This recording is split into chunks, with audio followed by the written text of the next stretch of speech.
A graça e a paz do Senhor Jesus, igreja. Amém? Louvado seja Deus. Eu tenho sentido desde a hora que eu entrei neste lugar aqui, uma graça muito especial do Senhor aqui essa noite. Meu Deus, eu senti uma unção de Deus aqui neste lugar. Eu tenho certeza que Deus já tem falado muito aos nossos corações, mas Ele tem muito ainda a fazer essa noite. A Rose falou assim, eu posso contar o testemunho? Eu falei, não. Mas ela foi desobediente, mas porque ela foi desobediente à minha voz, mas foi obediente à voz do Espírito Santo, porque certamente alguém precisa ouvir essa palavra aqui. Alguém está aqui desanimado, alguém está aqui já tentando lutar muitas vezes, né? Como disse o apóstolo Pedro um dia, melhor obedecer a Deus do que aos homens. Deus tinha falado no meu coração, eu falei assim, deixa para outro dia, eu falei com ela. Ela falou assim, tá bom, mas o Espírito Santo de Deus mudou o coração dela aqui, porque você precisava ouvir essa mensagem. Deus é o mesmo ontem, hoje e eternamente. Mesmo que eu e você desanimemos, Ele não muda, Ele não desanima, Ele está pronto, na hora certa, porque tudo tem o tempo certo, e nós vamos aprender isso essa noite. Nós temos aqui, durante 7 quintas-feiras, estudado, aprendido, sobre os milagres de Jesus, segundo o Evangelho de João. E João tem um propósito, nós temos dito isso. João tem um propósito ao escrever esse Evangelho. Vamos trazer à memória, porque hoje é a última vez que nós vamos tratar sobre isso. Talvez você não veio em outros, talvez é a primeira vez que você veio aqui. Mas eu quero dizer para você que João, quando escreveu esse Evangelho, já tinha uns 60 anos que Jesus havia morrido, ressuscitado e sido levado aos céus. Já há uns 60 anos. E os outros evangelhos sinóticos, Mateus, Marcos, Lucas, já tinham mais de 20 anos circulando entre as igrejas. Mas o fato é que algumas seitas heréticas haviam se levantado e estavam prejudicando muito a igreja. E João tem como objetivo combater essas seitas. João tem como objetivo mostrar para aquelas pessoas que diziam que Jesus não era Deus, que não tinha como Jesus ter vindo Deus ter encarnado e vindo a este mundo. Eles combatiam muito isso, e aquilo já estava atrapalhando a igreja. Alguns começavam a pensar, que é possível mesmo? Será que é assim? Será que não é? E tanto aquele povo, aquela seita herética, influenciar a igreja, o Espírito Santo de Deus vem sobre a vida de João, e ele escreve esse evangelho. É interessante que esses são os últimos livros escritos da Bíblia. Dos 66 livros da Bíblia, João escreve os últimos. João escreve o Evangelho de João, João escreve a primeira, segunda e terceira carta de João, e João escreve o Apocalipse. Os irmãos sabem que João escreveu o Apocalipse quando Domiciliano, perseguindo a igreja, levou João e exilou ele numa ilha chamada Patmos. E lá João escreve o Apocalipse, tem aquela revelação maravilhosa dos fins dos tempos. Mas João não morreu, como muitos pensam, João não morreu em Patmos. Depois que Domiciliano, ele morreu, aí sim Domiciliano morreu, que ele era o imperador romano na época, a Bíblia diz que João volta, trazem ele de volta da ilha de Patmos, João volta para Éfeso e morre em Éfeso, já em larga velhice. Foi o único dos 12 apóstolos que morreu de velhice. Os outros todos foram mártires, com a exceção de Judas, que se suicidou. Por isso que João, quando começa o evangelho que leva o seu nome, ele começa dizendo, no princípio era o verbo. Ele começa escrevendo dessa forma. No princípio era o verbo estava com Deus, e o verbo era Deus. Ele estava no princípio com Deus, todas as coisas foram feitas por Ele, e sem Ele nada do que foi feito se fez. João está defendendo a divindade de Jesus, ou seja, o verbo não era um ser enviado por Deus, mas era o próprio Deus. Assim João escolhe dos 35 milagres que todos os evangelhos relatam sobre o que Jesus fez, o Marcos, Lucas, João e Mateus. Dos 35, João seleciona 7. Jesus fez muito mais, o próprio João diz que não haveria livros que pudessem conter tudo o que Jesus fez. Mas João relata 7 milagres porque ele tem um propósito, tem um objetivo. E todos os milagres que João relata, ele está defendendo uma tese. Olha, Jesus é Deus. Jesus é o Deus encarnado para quebrar, para atropelar aquelas seitas heréticas que estavam entrando, disseminando o seu veneno dentro das igrejas daquela época. E dos 7 milagres que João destaca, nós já falamos sobre todos eles, nós vamos falar sobre o 7º agora. Ele começa dizendo que no capítulo 2, Jesus transformou a água em vinho. No capítulo 4, que foi o 2º milagre, ele vai falar sobre a cura de um oficial do rei. O 3º milagre, no capítulo 5 do Evangelho de João, ele vai dizer que Jesus cura um paralítico à beira do tanque de Betesda. O 4º milagre, no capítulo 6, João vai dizer que Jesus multiplicou 5 pãezinhos e 2 peixinhos. Nós já estudamos sobre isso. No capítulo 6 também, o João vai relatar que Jesus anda sobre o mar e vai socorrer os seus discípulos. No capítulo 9, que foi da última semana que nós falamos sobre isso, ele cura um cego de nascença. Ninguém nunca havia feito isso. E agora, no capítulo 11, nós vamos falar sobre a ressurreição de Lázaro. Ao transformar a água, ao multiplicar os pães e os peixes, ao andar sobre as águas, João está apontando a divindade de Jesus. Quem, senão Deus, poderia manipular a natureza, suspender ou quebrar as leis que Ele mesmo criou? Desafiar as leis da gravidade, transformar um elemento em outro, água em vinho, multiplicar elementos, multiplicar pães, peixes. Somente o Criador poderia fazer isso. E quando João relata como Jesus curou à distância o filho do oficial do rei, e como ele levantou um paralítico que estava na beira daquele tanque 38 anos, ou quando ele abre os olhos de um cego que nunca enxergou, alguém que nasceu desde nascença, sem os olhos.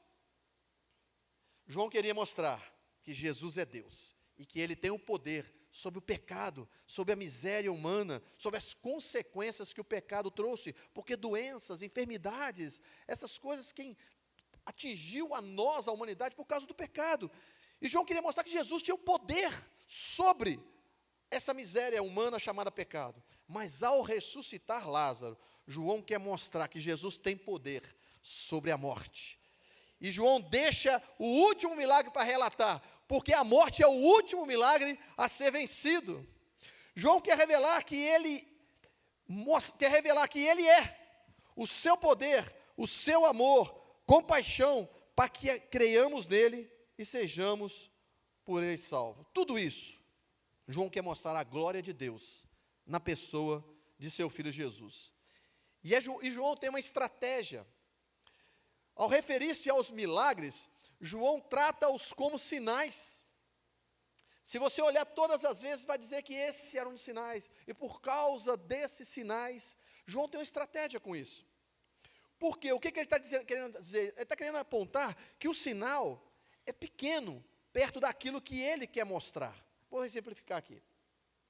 Imagina quando você está na rua e você vê um sinal, dizendo assim, hospital, a 200 metros.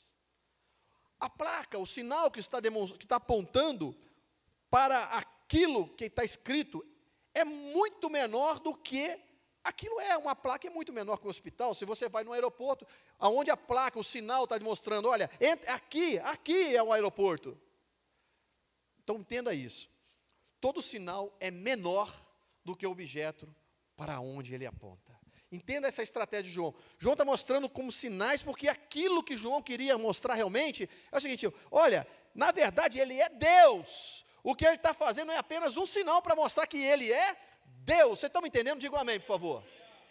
João quer dizer isso, olha, entenda uma coisa, quem está aqui, quem esteve aqui no meio de nós, é Deus. Esse milagre que ele fez, essa situação que nenhum outro homem podia fazer, é só para mostrar que ele é Deus. Então João estava dizendo o seguinte, ele transforma a água em vinho, mas isso é só um sinal, ele pode fazer muito mais. Ele cura a 30 quilômetros de distância um menino, mas João está dizendo assim, isso é só um sinal, ele pode fazer muito mais.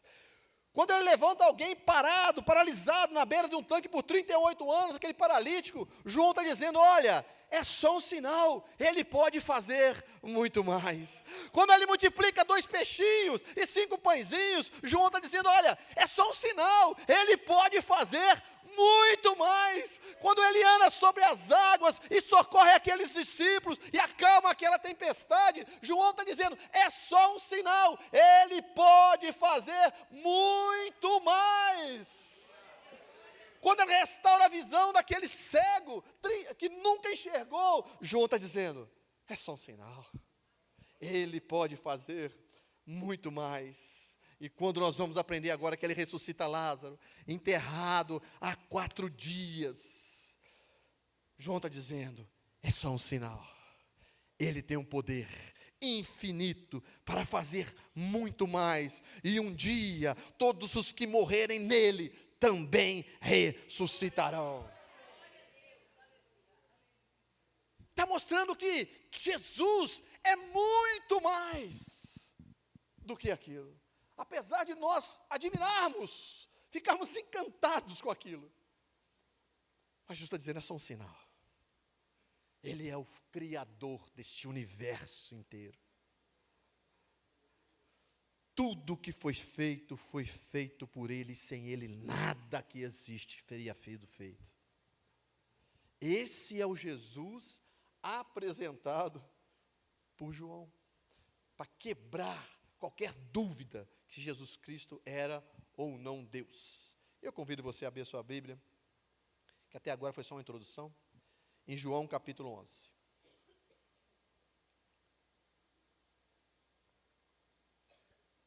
Jesus é Deus.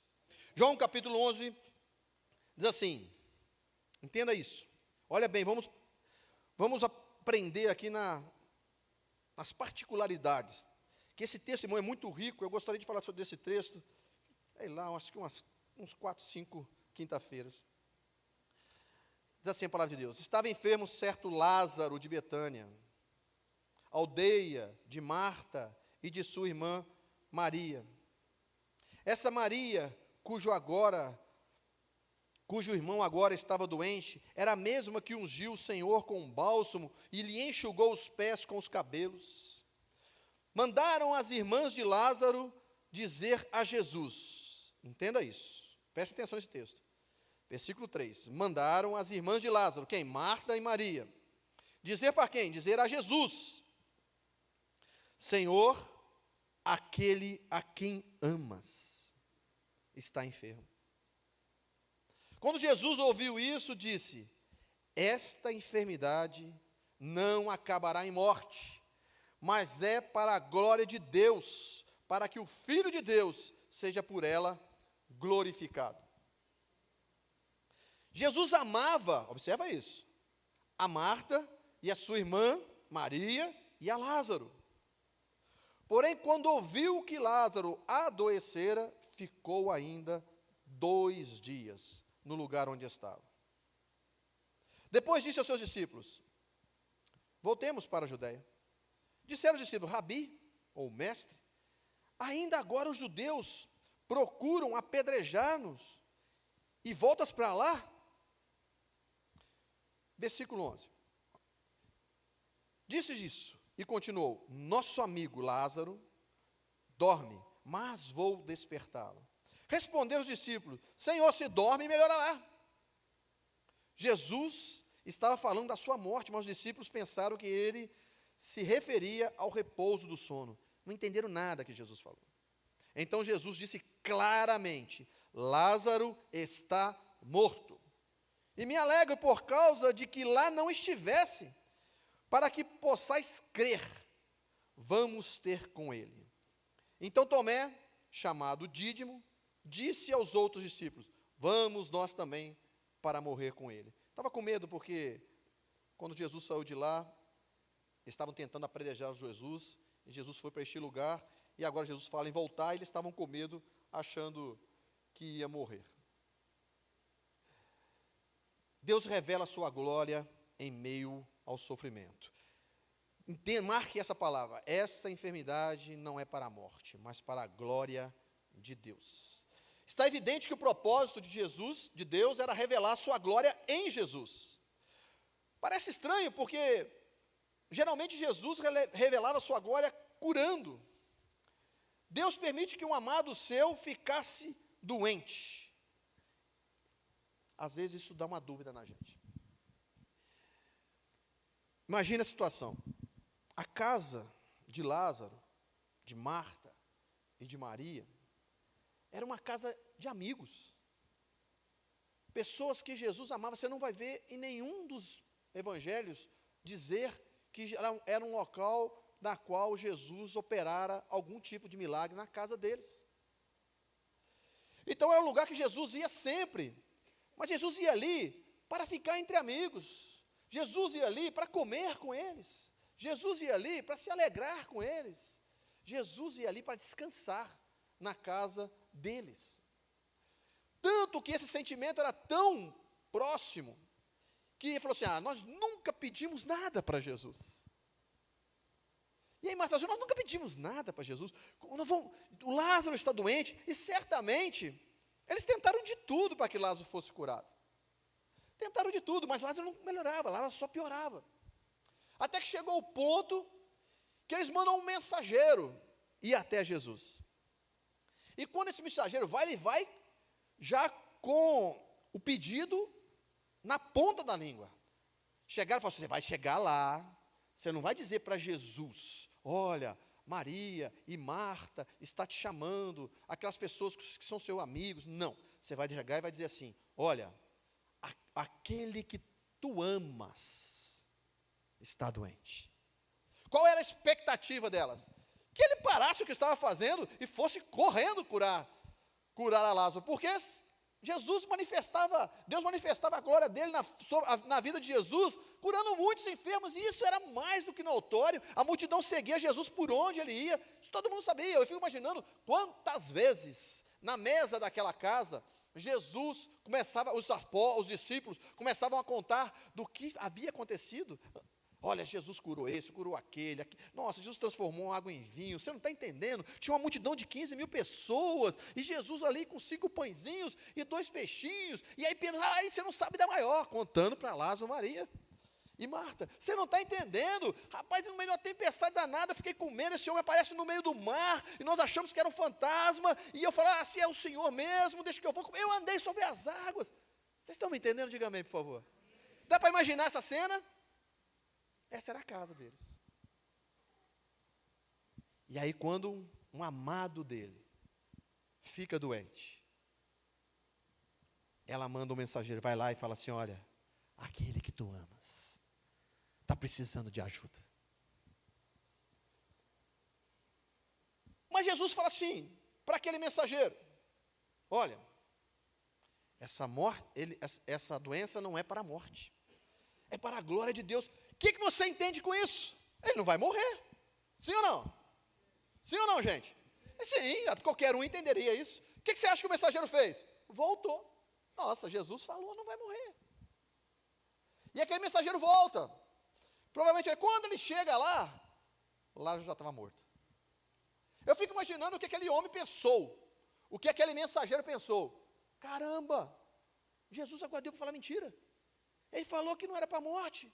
Então ele disse, o cara não morre, o que eu falo para elas agora? Como é que eu chego para elas e falo, olha, Jesus falou que não ia morrer. Já pararam para pensar nisso?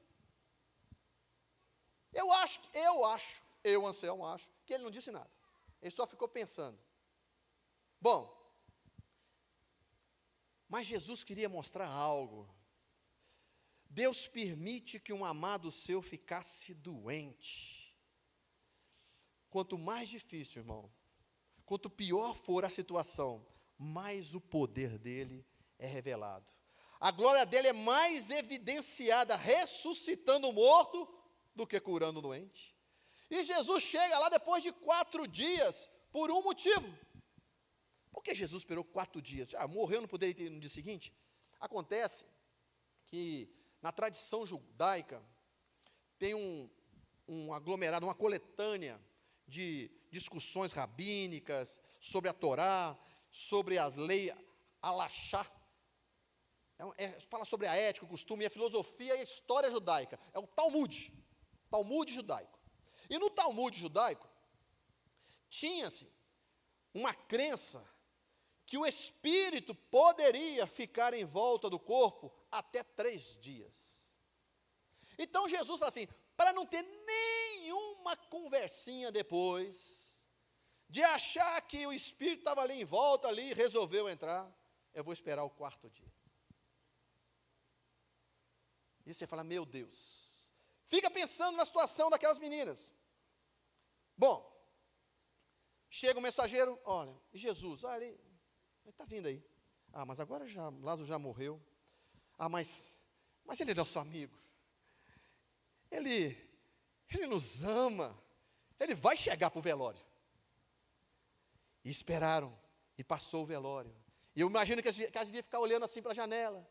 Jesus não está vindo, não. E passou o tempo do velório, mas precisa enterrar.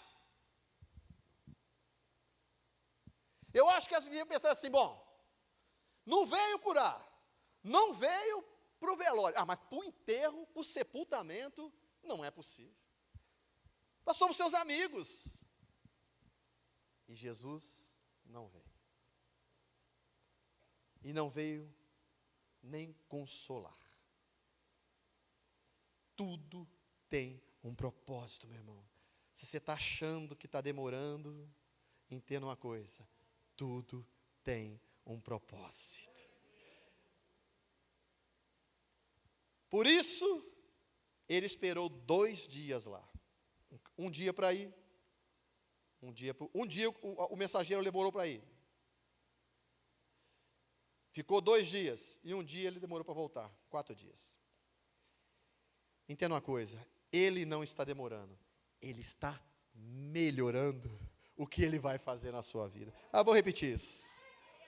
Ele não está demorando. Ele está melhorando o que ele vai fazer na minha e na sua vida. Receba essa palavra da parte de Deus. Quando ele chegar, vai ser melhor. Quando ele chegar, vai ser maior do que você pensava. Quando recebe essa palavra, dá um glória a Deus aí. Quando ele chegar, vai ser melhor. Quando ele chegar, vai ser maior do que você estava esperando. Creia nisso. Nós queremos a solução rápida dos problemas. Queremos que o espinho seja retirado. Mas quando a situação chega ao extremo, ele revela a sua glória. E nós dizemos, só o Senhor poderia fazer isso. Outro dia eu conto um testemunho aqui, porque eu quero me ater mais à palavra. Eu tenho um testemunho de como as coisas piorem e no final melhora. Me lembra depois.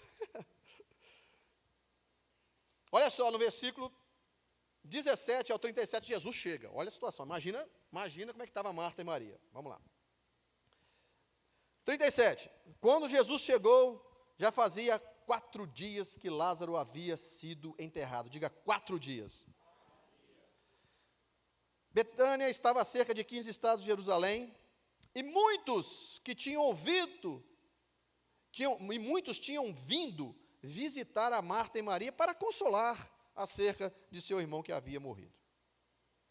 Ouvindo Marta que Jesus vinha, saiu ao encontro, Maria, porém, ficou em casa.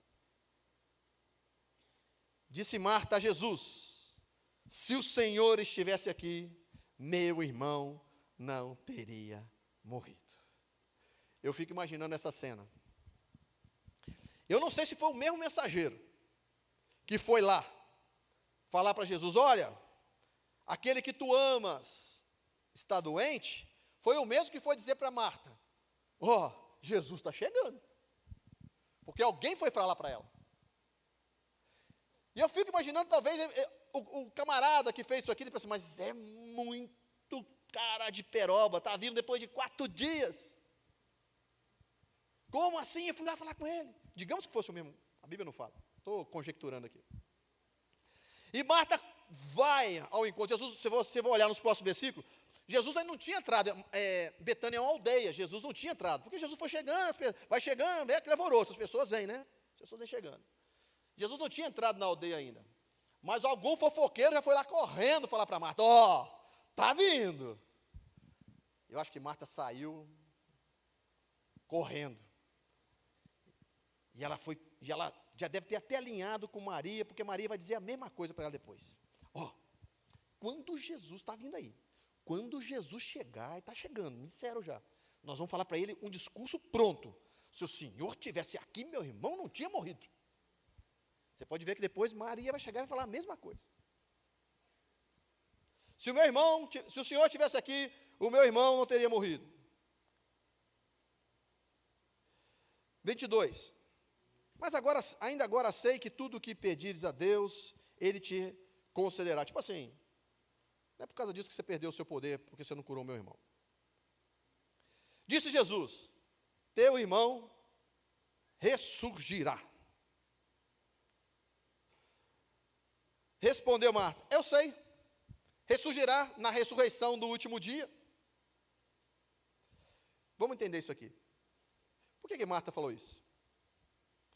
Marta declara para Jesus, essa conversa dela, a sua frustração por Jesus não ter vindo, por Jesus não ter estado ali no momento que ela mais precisava. Talvez se ela tivesse coragem ali, ela ia dizer, caramba, cozinhei tanto para o Senhor Jesus, nunca te pedimos um milagre, e no dia que eu te peço, o Senhor não vem. Mas Marta devia ser do tipo sanguíneo, e ela chega de Jesus e fala, eu sei que ele vai ressuscitar no último dia. Mas Marta começa essa conversa trazendo o passado, uma conversa no passado. Se o Senhor estivesse aqui, meu irmão não teria morrido. Está conjugando no passado, uma coisa assim, lamentando lá atrás. Nós somos especialistas, meus irmãos, em culpar o presente pelo que ocorreu no nosso passado. Se não tivesse vindo a pandemia, minha situação seria outra. Se aquele irmão tivesse me ajudado e me emprestado o dinheiro que eu pedi para ele, eu teria aberto um negócio e teria dado certo. Eu estou nessa situação porque não me ajudou lá atrás. Se aquela porta de emprego não tivesse se fechado, hoje eu não estaria passando pelo que eu estou passando.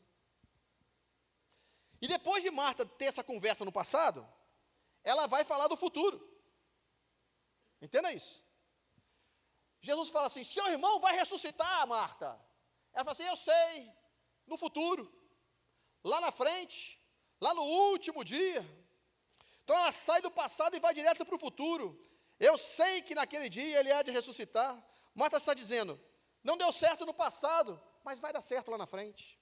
Não deu certo talvez em 2024, até agora, e começo de junho de 2025, mas lá na frente, 2026, talvez 2027, né, talvez dê certo, lá na frente vai dar certo, lá vai dar, lá na frente vai dar certo. E nós temos a facilidade, ou vivemos no passado, ou estamos só falando, conjecturando o futuro. Mas Deus, entenda, Jesus é sensacional. Mas Jesus traz essa palavra para um terceiro tempo na conversa. Jesus diz assim, não foi ontem, nem vai ser amanhã. Olha o que ele diz no versículo 29. Disse Jesus, eu sou a ressurreição e a vida. Eu sou a ressurreição e a vida. Quem crê em mim, ainda que esteja morto, viverá. E todo aquele que vive e crê em mim, nunca morrerá. Crê tu nisso? Ele traz a conversa por hoje, para o presente. Ele traz a conversa para agora. Eu sou a ressurreição e a vida. Talvez não seja para todos, mas tem gente aqui que tem um milagre para hoje. Tem um milagre para hoje. Talvez não seja para todos, mas tem gente aqui que tem um milagre para hoje. Quem sabe é você, quem sabe é você, quem sabe é você. Talvez é para hoje, porque ele é o hoje. Pare de viver no passado, pare de esperar coisas no futuro. Eu sou o hoje que resolve o teu problema hoje. Eu tenho todo o poder. Se você recebe essa palavra, dê um glória a Deus aí, meu irmão.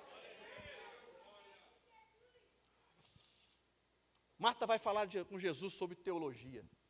Eu acho interessantíssimo isso. O que Marta estava dizendo aqui? Quando ela vai falar de Jesus, vai conversar teologia com Jesus. quando ela fala, eu sei que ele vai ressuscitar no último dia. Aliás, o judeu sabia, vai ter o dia da ressurreição. Eu sei que naquele dia ele vai ressuscitar. Porque pelo menos 2 passagens no Antigo Testamento, fala isso e todo judeu sabia muito bem. Daniel 12, 2 vai dizer assim, ó, muitos dos que dormem no pó da terra ressuscitarão, uns para a vida eterna e outros para vergonha e desprezo eterno. Daniel 12, 2. Isaías 26, 19 também vai falar sobre isso.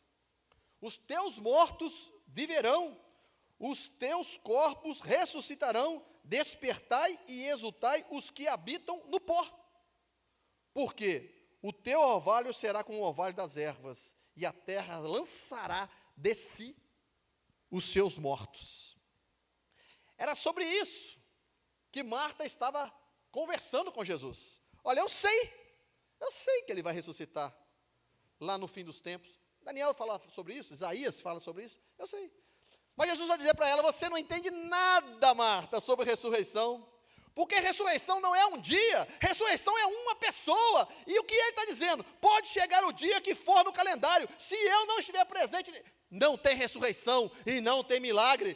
Eu sou a ressurreição e a vida. Nós ficamos depositando nossa expectativa, nossa esperança no dia da entrevista, no dia da prova, no dia da consulta, no dia do resultado do exame. É assim que nós fazemos. Jesus está dizendo em Isaías 43, 13, entenda isso, antes que houvesse dia, eu sou. Oh, aleluia! Ele não era, ele é. Ele não será, ele é. Entenda isso, não importa, o importante não é o dia, é quem está com você no seu dia. E essa é a declaração mais clara que Jesus dá da sua divindade, quando ele toma para si prerrogativas que só Deus tem. Eu sou a vitória sobre a morte. Eu sou o triunfo sobre a morte. Se você crê em mim, você não morrerá, mas viverá eternamente. Esse é o convite do Evangelho. Eu sou. E se você crer que eu sou, você vai viver eternamente. Esse é o convite do Evangelho, para mim e para você. Mas ele está dizendo, a verdadeira vida começa não agora. Entenda isso, entenda isso. Por que Jesus parece uma contradição? Por que Jesus não disse, eu sou a vida e a ressurreição? Não. Ele diz ao contrário, eu sou a ressurreição e a vida. Não parece que está invertida aí a ordem das coisas? Porque só pode ter ressurreição se a vida for interrompida pela morte. Estão me entendendo? Diga amém, por favor. Parece ou não parece?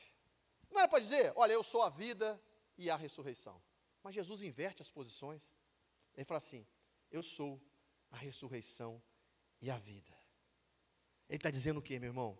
A verdadeira vida comigo não começa agora. A verdadeira vida que eu tenho para vocês começa depois da ressurreição. A vida abundante ele está nos aguardando na eternidade, onde Ele enxugará dos nossos olhos todas as lágrimas, onde lá não haverá dor, onde lá não haverá tristeza, onde lá não haverá problema. Não é aqui, meu irmão, é lá. Por isso que nós vamos viver uma vida abundante, sem dor, sem tristeza, sem problema. É lá.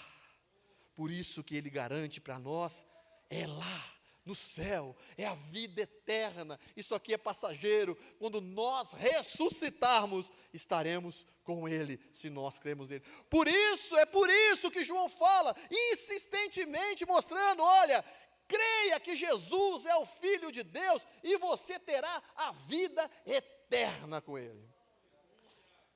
Mas Deus revela a sua glória, mesmo quando a nossa fé é imperfeita.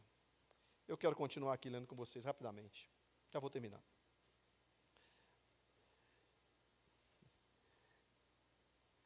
Disse ela, sim, Senhor. E Jesus pergunta, voltando no 26, e todo aquele que crê em mim nunca morrerá. Crê tu nisso? Crê tu nisso? Crê tu nisso? Você não crê, não adianta nada, meu irmão. Disse ela, sim, Senhor, eu creio. Olha que lindo que ela fala. Tu és o Cristo, o Filho do Deus vivo, que havia de vir a este mundo. Olha que linda essa expressão dela, depois de toda essa conversa que Jesus teve com ela. Depois ela disse, depois que ele disse isso, voltou ela e chamou Maria. Olha, em particular dizendo, o mestre está aqui e te chama. Jesus mandou chamar Maria. Quando Maria ouviu isso, levantou depressa e foi se encontrar-se com Jesus. Versículo 32. Quando Maria chegou ao lugar que Jesus estava e viu, caiu aos seus pés, dizendo, o que estava combinado, Senhor, se tu estivesse aqui, meu irmão não teria morrido. Mas olha que interessante, irmãos. Jesus sabia que ia ressuscitar Lázaro, sim ou não? Pode falar, irmão. Jesus sabia que ele iria ressuscitar Lázaro, sim ou não? Mas olha que coisa linda. Jesus, vendo-a chorar, e também chorando os judeus que com ela vinham, comoveu-se profundamente em espírito e perturbou-se, e perguntou a Jesus, aonde o pusestes? Responderam, Senhor, vem e vê. Versículo 35, Jesus chorou. Duas perguntas aqui, irmãos. Jesus pergunta, aonde o puseram? Jesus sabia onde lá estava Lázaro, sim ou não? Claro que Jesus sabia. Se Jesus ia ressuscitar, sabia. Ele falou assim, vou lá despertá-lo, vou lá ressuscitá-lo. Esperou 4 dias propositalmente, sabia muito bem o que ele ia fazer. Mas Jesus perguntou aonde ela estava, onde tinham colocado ele, e Jesus chorou. Jesus se comoveu com a dor. Ei, escute isso. Todas as suas lágrimas, Jesus está contemplando. E Ele não está nem aí para isso não, pelo contrário.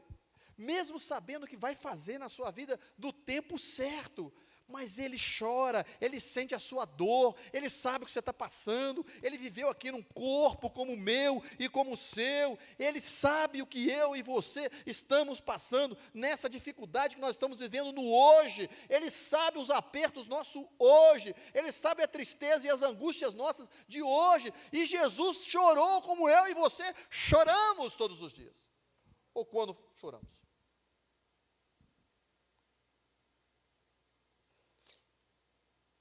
E Jesus vai até o túmulo. Vamos lá. Sabe, Jesus podia muito bem. Os discípulos não queriam ir, estavam com medo. Jesus poderia muito bem ter ido ressuscitar Lázaro, sem precisar dos discípulos. Jesus poderia muito bem ter ido direto no túmulo, sem passar por ali. Já sabia onde tinham ressuscitado Lázaro. Jesus poderia vir andando de braços dados com Lázaro, entrando na aldeia, e todo mundo ia ficar desesperado vendo o que está acontecendo. Mas Jesus, meu irmão, Ele quer que nós participemos do milagre. Ele quer que nós participemos. Por isso que Ele falou, aonde vocês colocaram? Vamos lá, Jesus, nós vamos te mostrar. E Jesus foi com eles. Ei, entenda isso. Jesus quer... Por que Jesus mandou encher aquelas talhas de água? Porque Jesus queria que participasse daquele milagre. Por que Jesus mandou arrumar 5 pãezinhos e 2 peixinhos? Poderia simplesmente Jesus falar assim, ó, traz uns cestos aí, haja pão aqui, e pode abrir, destampar o cesto aí que está cheio de pão. Podia ou não podia, sim ou não? Claro que podia. Mas Jesus falou, o que vocês têm aí? Jesus precisava da vara de Moisés para libertar o povo do Egito? Não, mas Ele fez questão de participar. Jesus quer que você participe, porque tem coisas que eu e você precisamos fazer. É importante que nós entendamos isso. Nosso milagre tem a nossa participação, Ele quer. É porque Ele quer que tenha a nossa participação. Ele não precisa da nossa fé, mas Ele quer que nós creiamos nele, para que Ele faça, e você glorifique o nome do Pai que está no céu. Jesus vai ao túmulo de Lázaro e diz, tirai a pedra. E a própria Marta vai dizer, já faz 4 dias. Deixa eu continuar aqui para vocês entenderem o que nós estamos falando. Quando chegou, mas alguns disseram, versículo 37, desculpa, Jesus perguntou aonde colocaram, os judeus falaram, vem, vou te mostrar. Jesus chorou. No 36, então disseram os judeus, vede como o amava. Mas, sempre tem, né, irmãos, alguns disseram, não podia ele que abriu os olhos do cego também fazer também com que esse não morresse? Jesus, comovendo-se outra vez, dirigiu-se ao sepulcro. Era uma gruta com uma pedra posta sobre ela. Disse Jesus, versículo 39, tirai a pedra. Aí vem Marta de novo. Irmã do morto, Senhor, já cheira mal, pois é de 4 dias. Olha só, Deus revela a sua glória, mesmo quando a nossa fé é imperfeita. Já faz 4 dias, já cheira mal. Marta demonstra a sua fraqueza na fé, altos e baixos. Uma hora ela fala no versículo 7, eu creio que tu és o Cristo, o Filho do Deus vivo. E agora no 39 ela vai dizer assim, Senhor, tira a pedra, já está cheirando mal. Nós somos assim, né? Nós somos Marta. Saímos daqui no poder, na glória, nós segurando para não dar uns pulos aqui, e os louvores aqui, nós, Jesus, nós, meu Deus, que bênção, que palavra, o Senhor falou comigo, glória a Deus, eu creio que o Senhor tem poder, eu sei que o Senhor pode ressuscitar tudo, eu sei que Ele está comigo, é hoje, é hoje, é hoje. Aí nós saímos daqui. Deparamos amanhã com o tamanho do gigante que nós temos que enfrentar. Deparamos com o mar na nossa frente, monte de todos os lados, e um exército de inimigo vindo atrás. Deparamos com uma cidade que não precisamos entrar, mas tem uma muralha super, mega fortificada. Aí nós olhamos e pensamos assim, mas será que foi Jesus mesmo que falou comigo? Será que tem jeito mesmo para essa situação? Aí você sai daqui e olha um diagnóstico médico e fala assim, meu Deus, será mesmo que essa situação pode ser resolvida? Altos e baixos. Eu quero dizer para você que não tem nada de errado nisso. Nós somos falhos. Nós somos assim. Altos e baixos. E tem gente que quando vai para baixo mesmo. E a Bíblia mostra um grande homem de Deus, que nós falamos aqui no domingo passado, sobre Elias, que depois de fazer maravilhas, está em fogo do céu, descer fogo do céu, ali abater 450 profetas, recebe uma notícia ruim, e sai correndo para o deserto, pede a morte, entra numa caverna. Altos e baixos. Se aconteceu com um homem como Elias, que nem a morte viu, que foi arrebatado ao céu numa carruagem de fogo no redemoinho. Se aconteceu isso com Elias, que orou e não choveu. Se aconteceu com Elias, que orou e a farinha não acabou da botija e nem o azeite. Se aconteceu com Elias, que ressuscitou o morto daquela viúva de Serepta. Se aconteceu com Elias, que orou e fogo caiu do céu. Uma notícia ruim. Uma notícia ruim. Mas olha como Jesus é. Deus foi lá naquela caverna falar com Elias. E Jesus estava lá falando novamente com a Marta. Marta, ei, eu já falei uma vez, mas eu vou falar de novo. Ei, filho, ei, filha, eu já falei uma vez com você, mas estou eu aqui falando de novo. Se creres, se creres, se creres, verás a glória de Deus. Você não está vendo nada, está no baixo, não tem problema. Eu estou aqui pacientemente para você dizer para você de novo, filho, filha, se creres, verás a glória de Deus. Nós desanimamos e falamos, Jesus, é que o Senhor me ama mesmo. E um dos alvos da vida cristã é a maturidade, a estabilidade. Nós somos como Marta. Senhor, já está morto, já está até fedendo. Apesar dos discípulos não entenderem a demora de Jesus, apesar de não entenderem que Lázaro estava morto, apesar deles não entenderem que Jesus tinha que voltar para aquela aldeia, apesar de todos os vacilos da natureza humana, ainda assim, Jesus manifestou a sua glória.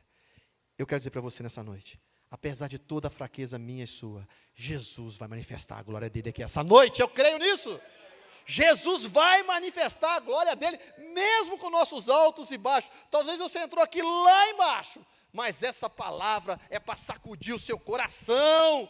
E ele vai dizer: ei, tira a pedra, está fedendo, Jesus, tira a pedra. Ah, eu já não quero nem pensar que isso pode sair, eu acho que não tem. Tira a pedra. Se creres, verás a glória de Deus. E finalmente, Jesus revela o seu poder, a sua glória, demonstrando seu poder sobre a morte. Jesus fez aquilo que ele já sabia que ia fazer desde o começo, e ele grita: Lázaro, vem para fora. Ô irmão, pensa essa situação, pensa nesse momento, todo mundo em volta, aquele cidadão que foi lá dar o recado estava ali, e agora, quero ver o que ele vai fazer, tira a pedra, mas vai vir um fedor danado, tira a pedra. Para imaginar essa situação. Quando tiram aquela pedra, eu acho que alguns fizeram até assim, ó, botaram um paninho no nariz, imaginando que ia haver um fedor danado. Tira a pedra. E Jesus faz aquilo que ele sabia que ia fazer desde a hora que ele recebeu a notícia. Ele grita: Lázaro, venha para fora. Eu gosto de alguns pregadores que dizem assim: Jesus falou o nome de Lázaro, porque se ele não tivesse, vinha todo aquele sepulcro ia sair. Os defuntos iam levantar todos eles. Por isso que Jesus falou: Lázaro, venha para fora. Deu nome. Lá, para imaginar, irmãos. Em 4 dias o corpo já está em decomposição. Pode imaginar como é que estava o pulmão, o rim, o baço. Já está sendo comido de bicho. Imagina onde estava a alma de Lázaro. Quando escuta aquela voz: Lázaro, venha para fora. Eu passo imaginando o que aconteceu ali. Meu Deus, que poder é esse? E é o mesmo poder que opera hoje na minha e na sua vida. Por que nós duvidamos? Por que nós resistimos em tirar a pedra? Porque nossa fé é desse tamanzinho aqui. É mais fácil nós dizer: é muito difícil de resolver, do que nós dizermos: vamos logo tirar essa pedra porque ele vai operar um milagre. É mais fácil a gente dizer: não entendo, eu acho que não tem mais jeito, eu acho que isso não resolve, eu vou na igreja várias vezes, eu não sei. É muito mais fácil. Porque a proposta do crer é acreditar. É ter a certeza das coisas que eu não vi, mas eu olho para ela como se elas estivessem acontecendo. É o desafio, nós somos chamados, desafiados a isso sempre. Mas quando ele disse, por isso que João relata, olha, essa voz, entenda isso, essa voz que ecoou naquele túmulo vazio, naquele túmulo que abriu aquela porta, aquele túmulo frio, vazio não porque Lázaro estava lá, mas aquele túmulo frio, aquela voz que ecoou ali, que foi lá na eternidade, lá onde estava a alma e o espírito de Lázaro, e trouxe de volta. João está declarando: olha, aquela voz é a mesma voz que disse: haja luz e houve luz, haja firmamentos e houve firmamentos, que ordenou em Gênesis 1 que a terra produzisse, que disse: haja sol, haja lua, haja estrela. É a mesma voz que disse para aquele mar acalma, vento, aquieta-te. É a mesma voz que disse: Lázaro, porque ele é o Criador, é ele que formou todas as coisas, e para ele não há impossível. É essa mesma voz. João está dizendo: olha, entenda uma coisa, é a mesma voz que estava lá no início de Gênesis. É a mesma voz que diz para aquele pai: vai, que o teu filho vive. É a mesma voz que está dizendo para você hoje. É a mesma voz, oh aleluia. É a mesma voz que está dizendo para você: olha, tire a pedra e tira para fora esse sonho enterrado. Eu vou arrancar isso hoje da sepultura e vou trazer à vida novamente. Esse projeto que você não acredita mais, esse sonho que você não acredita mais, essa circunstância que você acha que não tem mais jeito, esse diagnóstico que você acha que não tem como. Eu estou dizendo hoje, se você tirar a pedra, eu vou gritar: sai para fora. Mas você precisa tirar a pedra.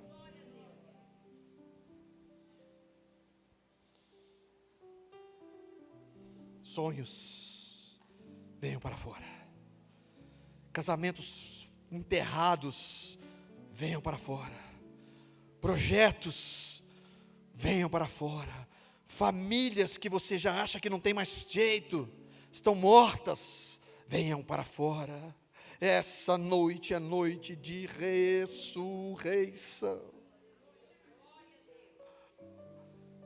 Essa noite é noite de ressurreição.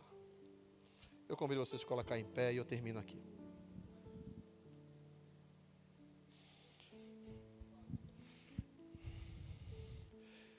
Olha como que Deus é lindo. Essa semana, eu fui no ambiente comercial para fechar um negócio.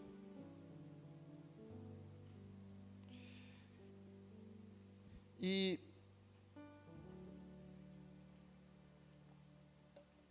estava ali tratando de negócios. Tinha um casal ali. O marido estava fechando comigo. E eu nem sabia, na mesa de trás, a esposa. E o Espírito Santo de Deus nos conduziu, nos levou a uma conversa.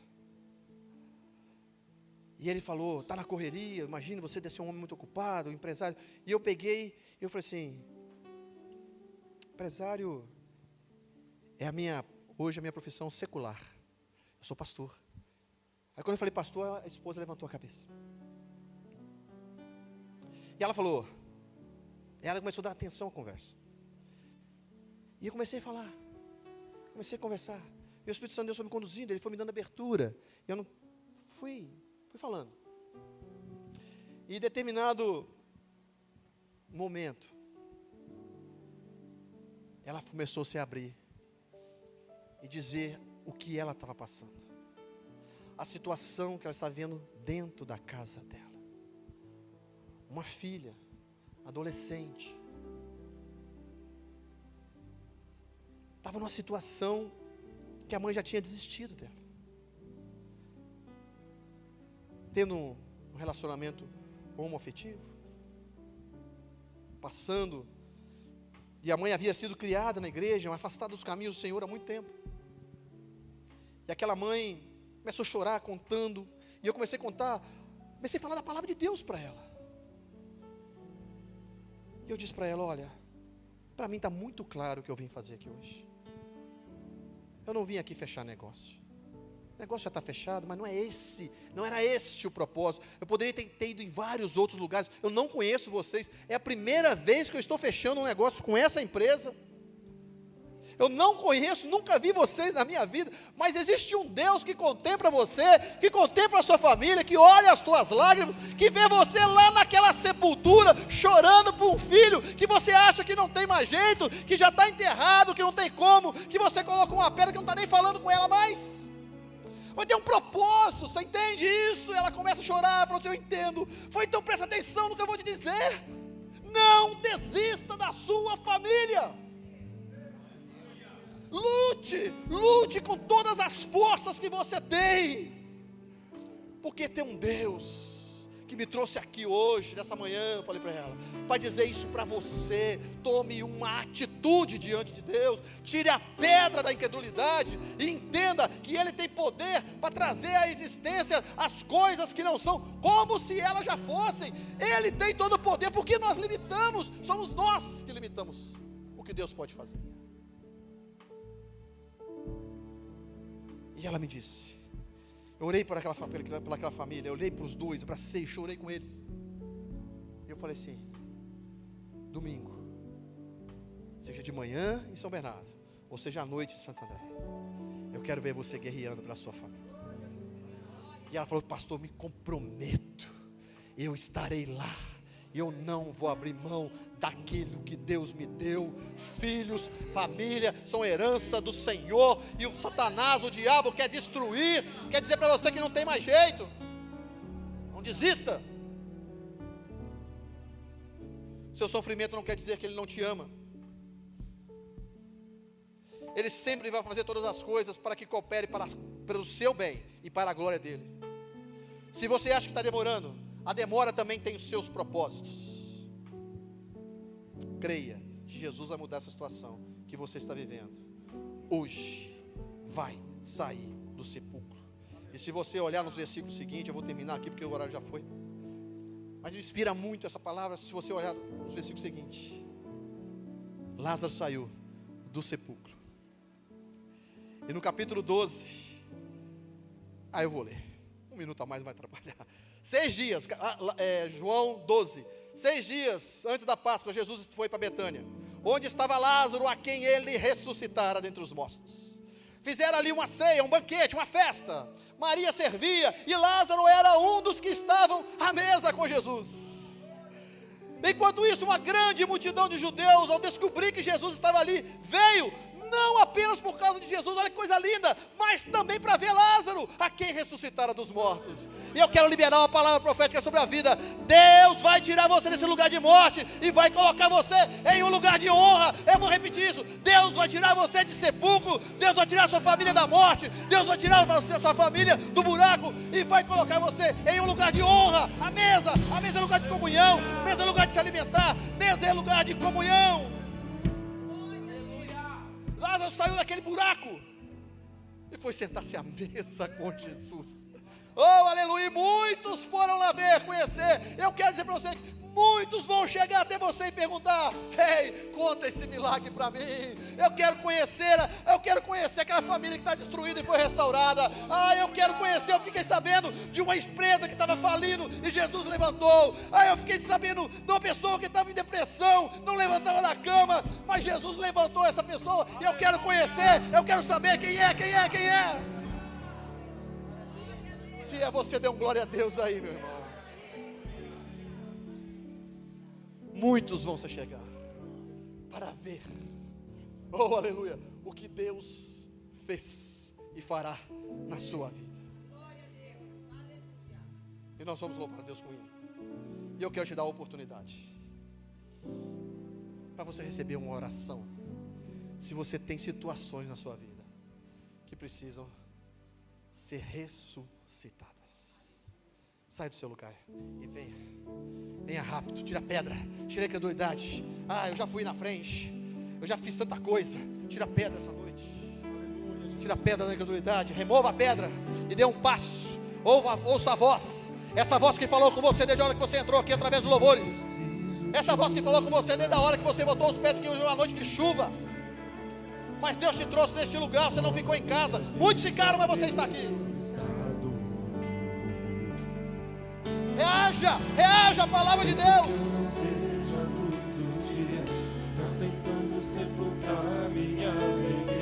Tem vitória para você aqui nessa noite.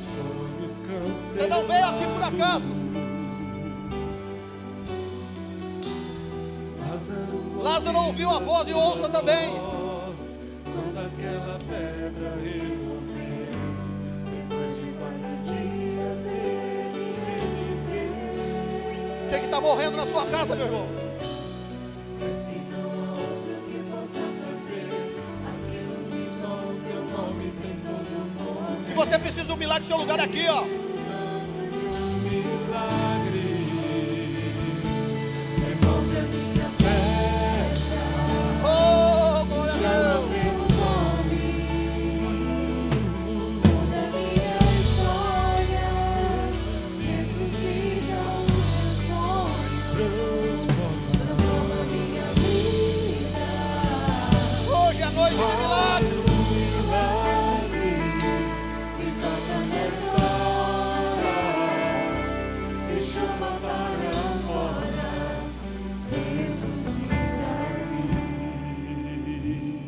Glória a Deus. Ouça a voz do Senhor te chamando para viver um novo tempo. Oh, o Espírito Santo de Deus fala comigo aqui. Fala o meu coração aqui. Você que já tem enterrado há tanto tempo o seu ministério. Oh, você já tem enterrado há tanto tempo o talento, o dom que Deus concedeu a você. Palavras que te maltrataram, palavras que te entristeceram, levaram você a colocar lá no buraco fundo e botar uma pedra em cima, aleluia.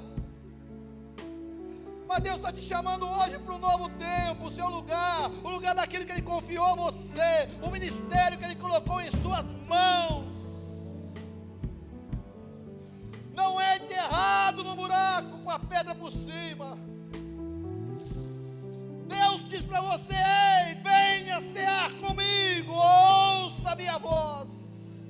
O teu lugar é a mesa, o teu lugar é junto, o teu lugar é na comunhão, não é afastado dos meus caminhos, não é afastado do projeto, não é afastado do propósito. Quantas pessoas já desistiram? Não desista, meu irmão. Deus está dizendo para você: te remova essa pedra. É possível ainda. Existe um ditado no mundo que diz que enquanto há vida há esperança. Mas Jesus mostra nessa passagem que esse provérbio, esse ditado não é nada diante da voz dele. Porque ele diz: olha, mesmo que esteja morto, basta uma palavra minha e viverá. Coloca diante do Senhor. Coloca diante do Senhor. Coloca essa situação que você acha que não tem mais jeito. Vai falando com Ele. Vai falando com Ele. E eu vou orar por você nessa hora, soberano e eterno Deus. Senhor, louvado seja o Teu nome, porque Tu tem todos o poder nos céus e na terra. Louvado seja o Teu nome, porque o Senhor não mudou, o Senhor mesmo ontem, hoje e será sempre. O Senhor é o Deus revelado em João, que Ele mostra quão grande é o nosso Deus. Nós que o limitamos, nós que o colocamos em lugares pequenos e achamos que não tem mais jeito.